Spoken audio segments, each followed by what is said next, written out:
সত্য ঘটনা। লিবিয়ান এক যুবক, নাম তার আমির। সে রওনা দিয়েছিল সৌদি আরব হজ করার জন্য। এয়ারপোর্টে পৌঁছানো মাত্রই তার নামে একটা সমস্যা হয়েছিল, আর এই সমস্যাটা সমাধান করতে করতে প্লেনের দরজাটা বন্ধ করে দেওয়া হয়েছিল। পাইলটকে অনেক রিকোয়েস্ট করা হয়েছিল যে দরজাটা খোলার জন্য, কিন্তু পাইলট দরজা খোলার অনুমতি দিলেন না। অবশেষে আমিরকে রেখেই প্লেন উড়াল দিল। সবাই তখন আমিরকে সান্ত্বনা দিতে লাগলো যে হতাশ হয় না, হয়তো তোমার ভাগ্যে নাই।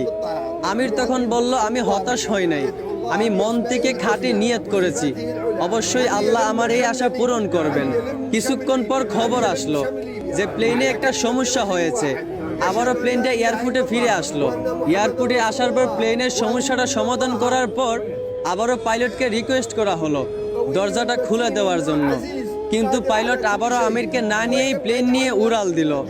আবারও সবাই আমিরকে সান্ত্বনা দিতে লাগলো যে হতাশ হয় না, হয়তো তোমার কপালে নাই। আমির আবার বলল, আমি মন থেকে খাঁটি নিয়ত করেছি, আমি হতাশ হইনি, আমি আল্লাহর উপর ভরসা রেখেছি, অবশ্যই আল্লাহ আমার মনের আশা পূরণ করবেন। কিছুক্ষণ পর আবার খবর আসলো প্লেনের মধ্যে আবারও একটা সমস্যা দেখা দিয়েছে। প্লেনটা আবারও এয়ারপোর্টে ফিরে আসলো। আবারও প্লেনটার সমস্যা সমাধান করার পর এবার পাইলট নিজেই বলল, আমির কোথায়, দরজা খুলে দাও।